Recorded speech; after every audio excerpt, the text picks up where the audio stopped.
Hi, fantasy readers. This is Karyne Norton, your fellow book binger, and you are listening to the Finding Fantasy Reads podcast, where you can test out a new fantasy story every single week to find your next favorite author. Today's story is part 2 of a fun and whimsical Nutcracker retelling. So if you haven't listened to part 1, be sure you do so before continuing with this episode. The story is written by E.J. Kitchens, who lives in Alabama and is a member of Realmmakers. She's published several novels and short works, all adventure romance stories set in fantasy worlds, and has many more begging to be written.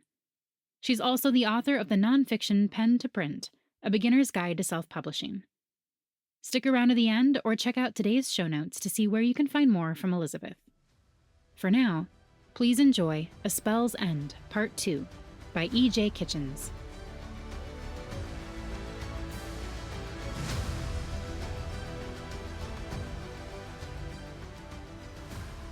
Chapter 5. The first thing Marie felt upon waking wasn't the warm sunlight of Christmas morning streaming through her window, but the sting of a cut and the pressure of fabric pressed against her wrist, right where it hurt. The acrid odor of gunpowder and smoke tainted the air. Marie let out a relieved breath. She'd woken in her dream, and surely in a dream world where tin soldiers fought overgrown mice, a Nutcracker doll could talk, and she had so much to ask him. Who was he really? Why did he come alive at Godfather's touch? Was he a prince under a curse?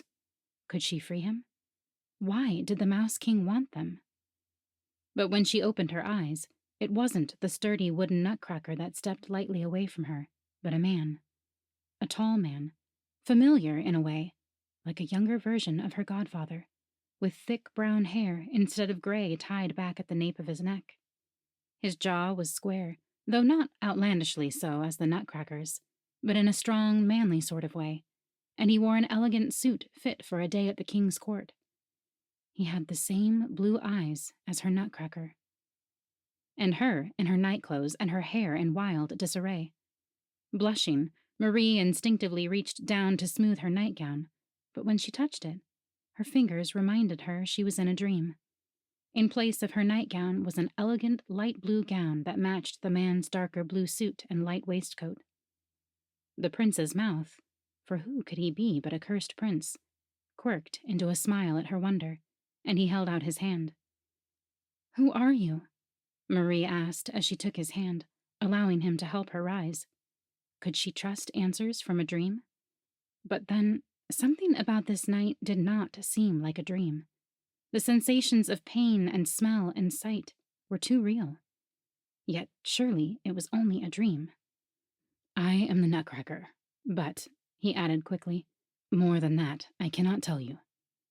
Why did everyone say that in one way or another? "You can't tell me what happened?" He stepped away from her and gestured toward her feet, shod in slippers matching her dress. "You bravely distracted the Mouse King so I could slay him." Marie put her hands on her hips. That had not been what she meant, and he knew it. The quirk of his lips proved it so. "You fell back against the cabinet," he continued, unabashed. "Hit your head and cut your arm. You've only been unconscious a few minutes."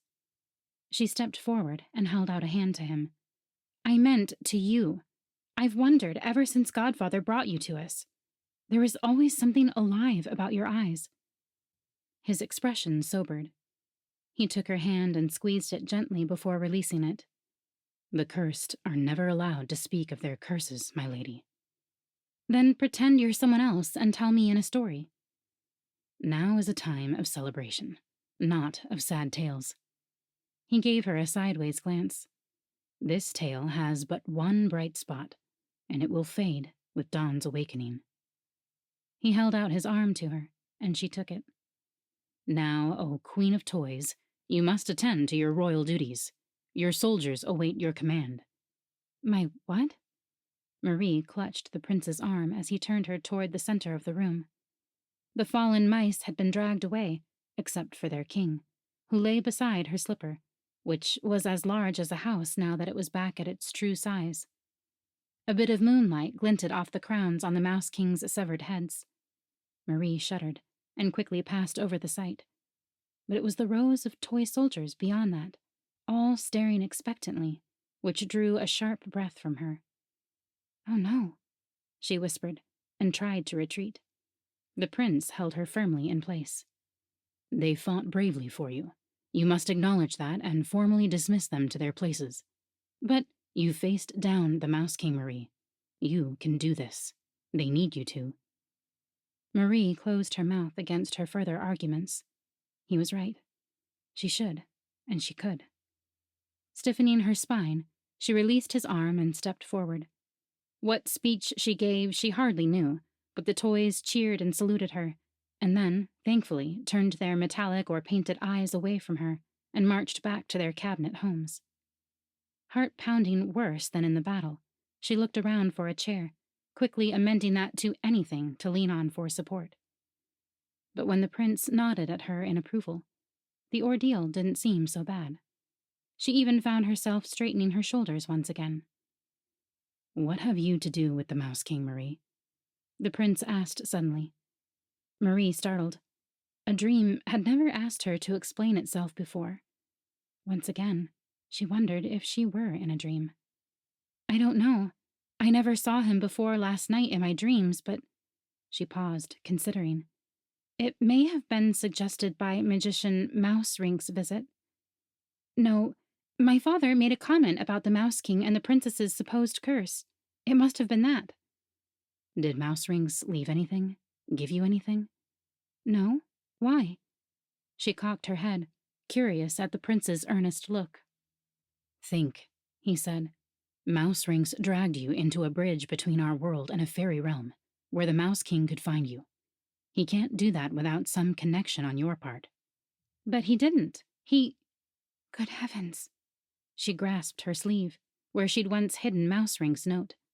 "The letters. He sent me 2 letters. I burned them." "You what? Never, ever, ever take anything or burn anything from a magician, Marie." Instead of cowering under the fierce glare accompanying the reprimand, Marie had the oddest desire to smile. The prince cared for her safety. "I know that now and shan't forget.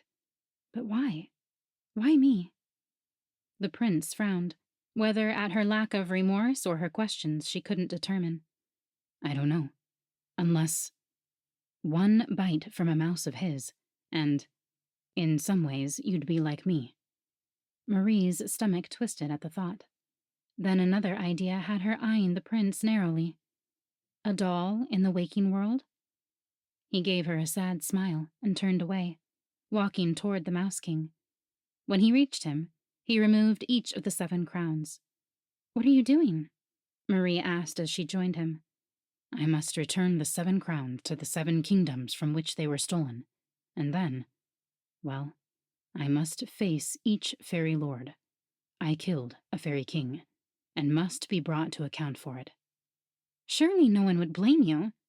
"I do not know that." "Then you mustn't go." "Every crown must be restored for you to return to your true form upon waking." He shook his head, his lips curving slightly. "I don't fear their decision. You have no need to hinder me." Recognizing the same stubborn resolve in the prince as in her godfather, Marie forced aside her protests. "What of you? Will you then be free?" He looked away, but not before Marie caught a glimpse of that familiar sadness and yearning in his face. "That I do not know." He turned back to her, a determined set to his jaw. "But you shall be free." He added quietly to himself, "I shall not falter this time." "Are the kingdoms dangerous, then?" she asked, confused. "There's always a risk when traveling in the fairy realms, but I do not think them dangerous. Most of them, since they will be grateful we slew the Mouse King." He smiled a smile that was entirely too bright for Marie to trust. "But I must go now." He bowed low, the crowns a cumbersome pile in his arms, one crown near to toppling off. "It was a pleasure to serve you, my lady. Will you now excuse me?" Marie shook her head, her heart twisting inside her. What curse or curses did the prince bear? She couldn't leave him entrapped like this. "I'll come with you." The prince's eyes widened, as did Marie's. Living in a dream had made her bold. You have no need to. Sleep. When you wake, I will have returned the crowns. I will not let you stay in this cursed half-realm. The determination in the prince's last words pierced her. Would she truly be trapped here, in a doll's size? Nonsense. This was a dream. Or at least, that's what she told herself to gather her courage. You risked your life to save me. The least I can do is help you now, if only to carry some of the crowns. She dipped her chin toward the faltering pile in his arms. He quickly rearranged them to keep the loose one from falling, but another worked itself from his hold. Really, that's not necessary. Marie caught the falling crown. But it is. She held the crown up to him, and then took 3, one of which she settled on his head, smiling at his bewildered expression. There, my prince. That's 3 for each of us. You get to wear one to make it even. It's too large for my head, and since you killed the beast, you get the honor. He watched her wide-eyed, but then coughed and straightened the crown on his head. You know, you're very much like your mother at times. Bossy? A tad. A wonderful woman, but a tad bossy. Ha! You were able to watch us as a nutcracker. Marie's fascination with the idea died as suddenly as it came. Had she acted a fool in front of him? Or unkindly? Or, good heavens, she'd been in her nightclothes in front of him only this night. Yes, but... He cleared his throat again, his face red. I know when to close my eyes. Cheeks as red as the prince's, Marie nodded. Thank you. Yes, well, my mother was a wonderful woman too, and taught me, proper behavior. Marie nodded again. While she told herself that proving he was a gentleman should make the embarrassment she was suffering worthwhile, it didn't. That is, until she recalled the jealousy in the doll's eyes after Lord Blaine's visits. A mischievous grin spread across her face, and an alarmed look spread over the prince's. How do you fancy Lord Blaine? She asked. Did you know him before your curse? I, did meet him a time or two, yes. He's good man. Was it her imagination, or had the prince ground out the last 2 words? I've always thought so, or I would never have allowed him to call on me, and Papa certainly wouldn't have. But I do feel Caroline suits him better. You've seen her when she's called. What do you think? The prince cleared his throat again and looked somewhere over Marie's shoulder. It's not my place to say, but since you ask, I do think she might suit him better. That's no offense to you or Lord Blaine. No, he's quite worthy. Yet, looking at the 2 of you from a personality standpoint, I feel you might be better suited to someone else. He gave Marie a sideways glance. For a split second, she thought she saw in the intensity of his gaze the identity of the someone else who might suit her perfectly. Then the light in his eyes was overshadowed by the hopeless sadness she'd noticed in her Nutcracker so often. The butterflies fluttering in her stomach stilled. How could she be so cruel? The prince might never be free, and she was tormenting him, driving him to demonstrate a preference for her merely to flatter her vanity. She forced a bright smile.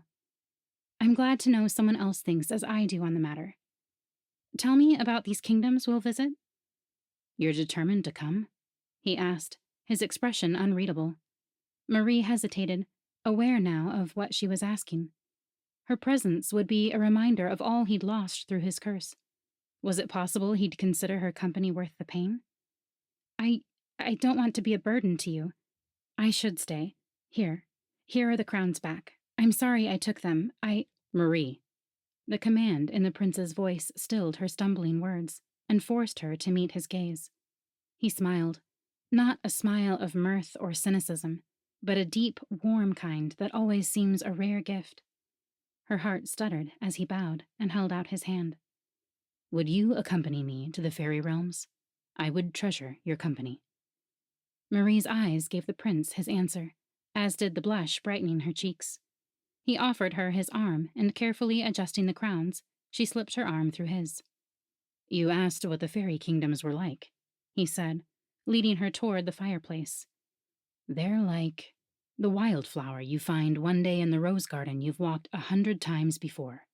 It's exquisite and beautiful and altogether otherworldly, and all the more wonderful for the unexpectedness of it. The first of the 7 crowns began to glow, and a shimmer formed in the air in front of them. It grew brighter, and Marie's room disappeared. Chapter 6. 6 kingdoms they visited, each more splendid than the last, and in each the fairy greeted them with joy and sternness. In joy, begging them to stay a while and tell them of the Mouse King's defeat. In sternness, reminding them they must meet at the 7th land for judgment, for the prince had slain a fairy king. The handsome, silver-haired king of the mountains, the first of the fairy to regain his crown, included Marie in his gaze as he spoke of the judgment awaiting them.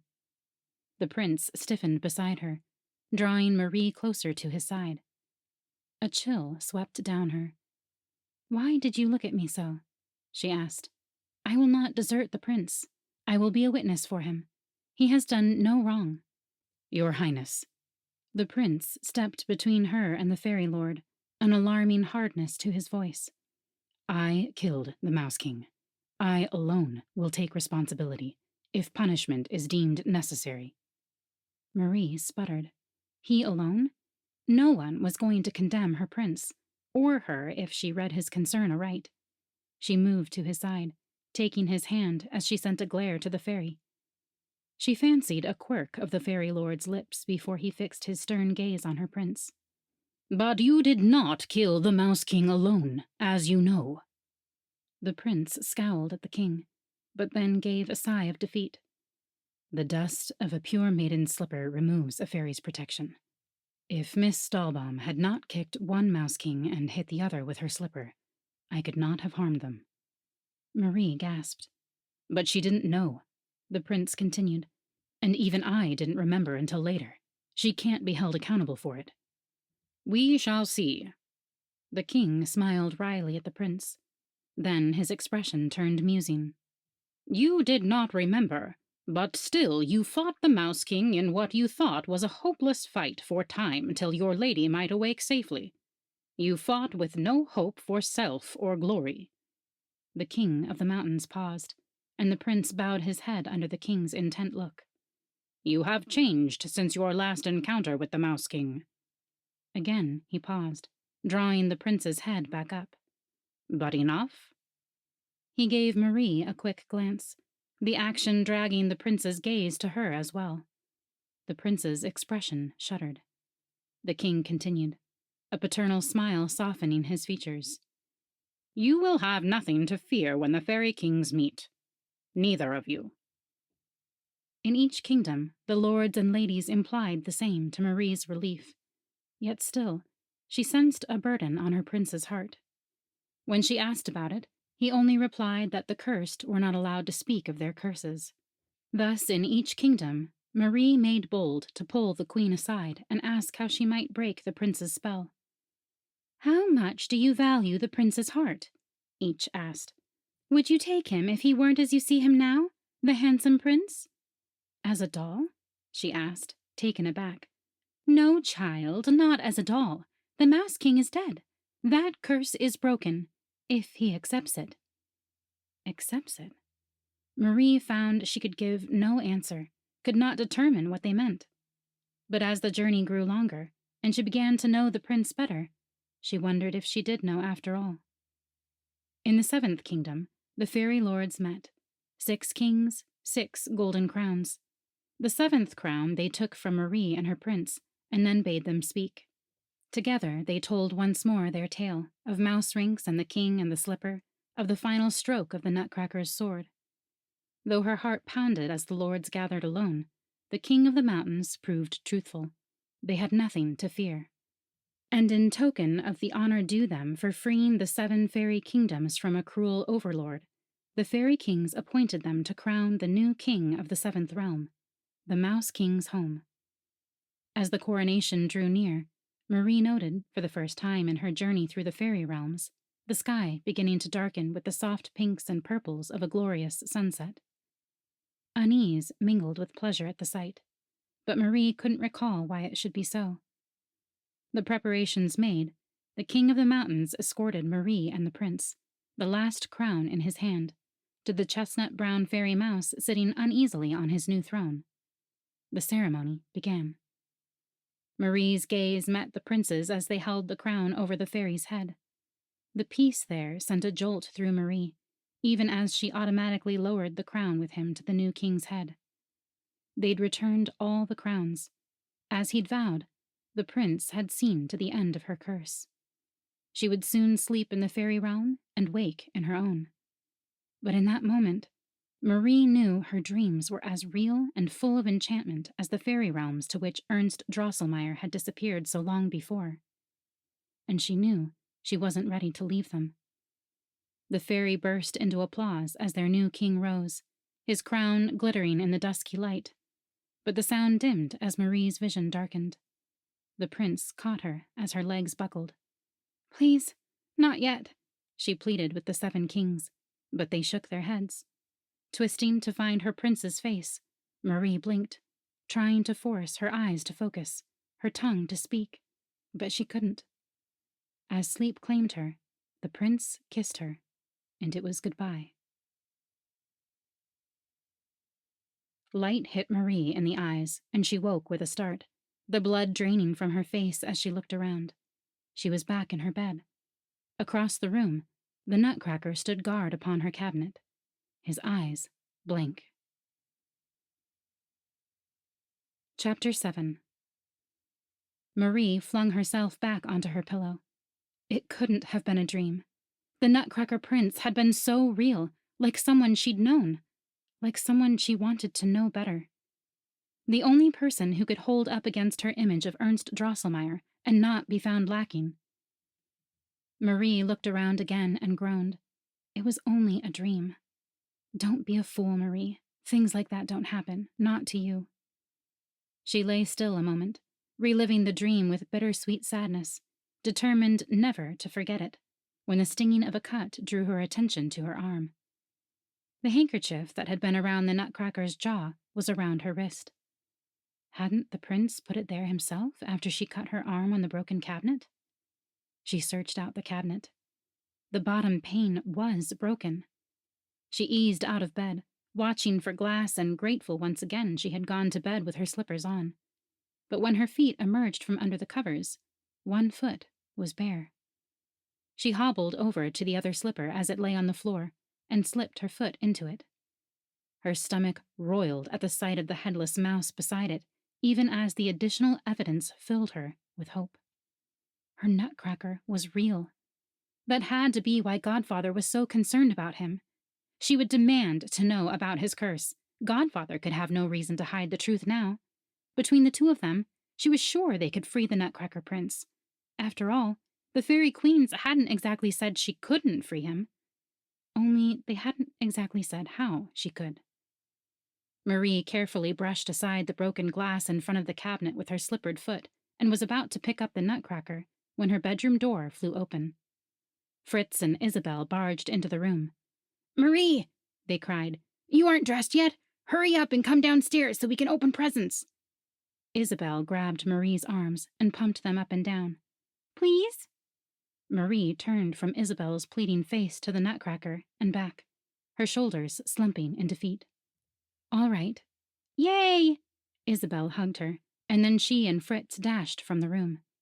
"And Merry Christmas to you too," Marie called after them. "Merry Christmas!" they called back.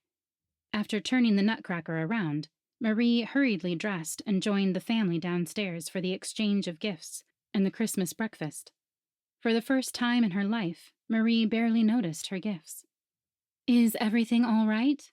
her mother asked during breakfast. "You don't seem your normal self this morning." "Of course." Marie couldn't help the smile that lit her face. Her Nutcracker prince was real. The smile sank along with her hopes. What if she couldn't free him? Mrs. Stahlbaum exchanged a worried look with her husband. "Did you sleep well, Marie?" She tried to smile again to reassure her mother, but she couldn't. There was a decided tiredness beneath her excitement, and a distaste for secrets. I don't think I slept much at all, she began, and then told her story. They listened raptly, and Mrs. Stahlbaum hissed her alarm when Marie pulled up her sleeve to reveal her bandaged arm. When Marie finished, her family sat quietly, staring at her, wide-eyed. "Wow," Fritz said at last, his fork suspended, its ham forgotten. "That's like one of Godfather Drosselmeyer's stories. Perhaps you should give up art and write stories instead. Tell me again how the Nutcracker chopped off the Mouse King's 7 heads. Really, Fritz, we're at breakfast." Mrs. Stahlbaum, who, despite it being breakfast, was cleaning and bandaging Marie's wrist. "I think you had too many sweets last night, Marie dear. Your body put the energy into your dreams." "Don't be too sure, Anna." Mr. Stahlbaum gave Marie a contemplative look. "Drosselmeyer would enjoy hearing the tale when he comes by this evening, but aside from him, it would be wise to keep your—" "Dream," Mrs. Stahlbaum interjected. "Experience," Marie said. "Tale," Mr. Stahlbaum continued, "between us." As soon as the family returned from Christmas Mass, Marie retreated to her room for a few hours, as they had no other plans until her godfather's visit that evening. She'd intended to take a nap, but she kept looking from the Nutcracker, its eyes tormentingly blank, to the broken pane in her cabinet. She couldn't have dreamed it. The prince was too wonderful, in a still flawed sort of way, not to be real. She thought back to the day Drosselmeyer had brought the Nutcracker. He'd been unusually quiet, and hadn't talked of his nephew, except to say he'd had to postpone his expected visit. She'd actually forgotten about the doll for a time in the excitement all the young girls had shared over the princess's unexpected return. Some claimed she'd been hiding in the palace because of a terrible curse, but the official word was that she'd been visiting relatives in other courts. Marie gasped. Drosselmeyer's nephew didn't return, but the princess did. Didn't Godfather tell of a cursed princess and the young doll-maker's son who freed her only to take the curse on himself because of a misstep? He was then further cursed by an enemy of his family's and sent away to a fairy realm. What had her Nutcracker prince said before they entered the fairy realms? "I'll not falter this time." In Drosselmeyer's story, the princess and then the doll-maker's son had a square jaw, grinning mouth, and cottony beard. Like a life-size Nutcracker. The perfect inspiration for mouse rinks to turn the young man into a doll as revenge on Drosselmeyer for convincing their king to reject any dealings with the Mouse King. Marie dashed from her bed and fell to her knees before the Nutcracker atop his cabinet. "You are real. I know you are. You're Drosselmeyer's nephew. You took the princess's curse, yet she refused to marry you. Dear Ernst, I wouldn't care if you had a cottony beard and a square jaw and a grinning mouth. I'd marry you. I'd prefer you didn't, to be honest. I'm not that good. But I'd love you anyway. That's what the fairy queens meant. That I must value your heart above your appearance. I do." The Nutcracker stared blankly at her, but she was almost sure she saw him tremble. Stubborn man. "Oh, Ernst, you returned the 7 crowns. Mouse Ring's curse should have lifted. You should be human now. But you're holding on to the doll spell, aren't you? Because you can't bear to be the Nutcracker like man you'd be otherwise. Let it go, Ernst. Please, for your family, for your uncle, for me. I would marry you. At least, if after getting to know you better I find you're the man I think you are, then I would." Still, the Nutcracker stared blankly. Marie stared back, willing those eyes to spring to life again. But nothing happened. At last, Marie pushed to her feet, swiping a hand over her wet eyes. "I won't give up on you, Ernst." As she stepped away, a crack sounded, and everything went black. Marie woke to find her godfather lifting her from the floor to her bed, and her mother fluttering behind him. "Feel her forehead," Mrs. Stahlbaum said. "Does she have a fever? Oh, my darling, I knew I should have called in the physician about that cut. It was infected all along. That explains those wild dreams, and now this, fainted on the floor. Gently now, Drosselmeyer. Ease her down gently. Oh, my darling Marie." "She's fine, Mrs. Stahlbaum." Drosselmeyer reassured her, a touch of amusement in his voice as he stepped away from the bed. Her forehead's no warmer than it should be, and her eyes are open. Marie struggled to pull herself fully to consciousness. I'm fine, Mama, she managed, only slurring two of the three words. I must have slipped and hit my head. Was that what had happened? Marie searched her scattered thoughts, herding them from their sleepy corners into a cohesive train of memories. The Nutcracker. She'd been trying to convince it to marry her. She groaned. Perhaps she had hit her head or gotten a fever. But a small part of her heart kept her from believing that. Her eyes sought the precious doll, only to find Drosselmeyer picking it up off the floor, its jaw broken beyond repair this time. Her heart wrenched. She sat up, nearly knocking heads with her mother, who, feeling her forehead, had barely managed to straighten in time. Godfather, what are we going to do? He coughed and turned a studious expression on the doll. I don't know, my dear. Why don't you come downstairs when you're ready, and we'll see if we can fix things up. Her mother shot him a wary glance. Are you sure that's a good idea? Perhaps she should rest here until tomorrow. After all, Drosselmeyer laughed, cutting her off as he took her by the arm. She's fine. Come along so she can freshen up. When Marie seconded that, Mrs. Stahlbaum allowed Drosselmeyer to guide her from the room. He paused at the door. By the way, Magician Mouserings has taken an extended leave from the King's Court, possibly even from Plum Garden.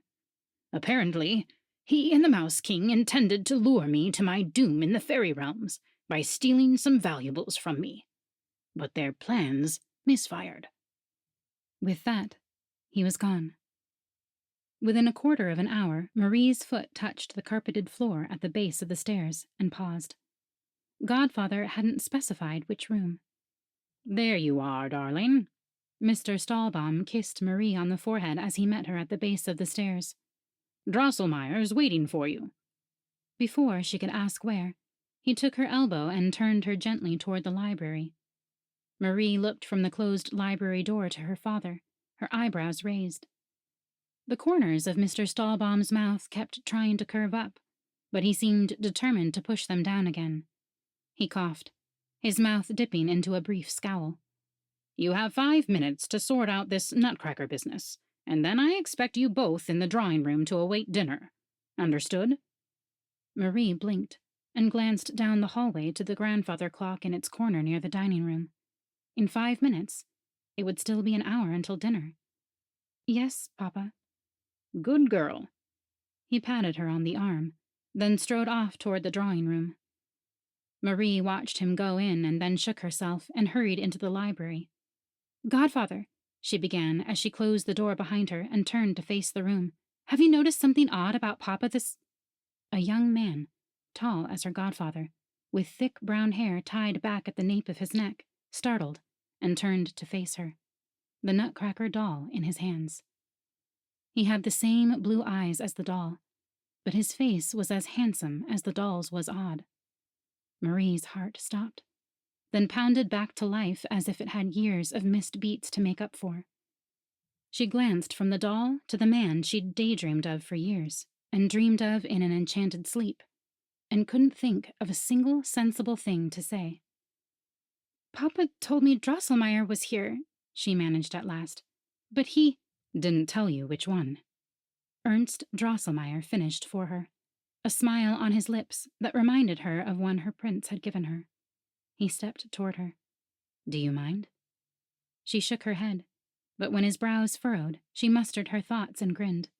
No, Ernst, I don't mind at all. Ernst matched her grin, but then he was at the fireplace in 3 strides, holding her beloved Nutcracker doll before it. Then you won't mind if I do this. He tossed the doll into the flames. Marie gasped and almost dashed to her doll's rescue, but she caught herself and met Ernst's gaze again. You won't need it, Marie. I've come back to stay. He and Marie met halfway, and he pulled her into his arms. Thanks to you. He kissed the top of her head. How can I ever thank you? She lifted her head to look at him. You don't have to do anything. But I want to. I think it should be something that will take the rest of our lives. He winked at her. Could you come up with something like that? Marie laughed, but then pretended to consider. Well, you did just throw my favorite subject for sketching into the fire. How are you as a model? Wonderful. I have very expressive eyes. And at that moment, they told her all the lovely romantic things his teasing didn't. But she didn't mind his silence, knowing his heart would work its way out into his words when the time was right. You'll have to get rid of that glare you give Lord Blaine, though, she said with a grin. Get rid of it, Miss Stahlbaum? Ernst gently cupped her chin and tilted her face towards his. That I shall not. From now on, my dear Marie. He kissed her. My own Marie. He kissed her again. I'll give it to every man who so much as glances your way. He paused, but instead of kissing her as she hoped, he looked toward the door. The chiming of the grandfather clock, calling them to the drawing room to await dinner, eased into her awareness. She smothered a smile at the alarm expressed on Ernst's face. Marie, please tell me they aren't serving any dishes with nuts.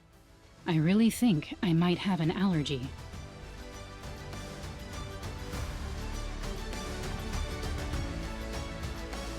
I hope you enjoyed listening to A Spell's End, Part 2 by E.J. Kitchens, narrated by Karyne Norton.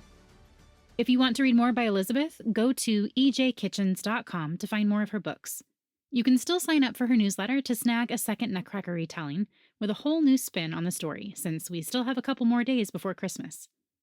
If you're interested in being a part of the Finding Fantasy Reads volunteer team, I have information about the available roles in the volunteer application form, which you can find at findingfantasyreads.com/volunteer. For those of you who will also be celebrating Christmas, I pray that you have a wonderful holiday with lots of friends and family and great memories. And in the midst of all that goodness, I hope you're able to slow down and take the time to contemplate the magnitude of the Word becoming flesh so that we could have a restored relationship with God. Thank you all for listening, and happy reading.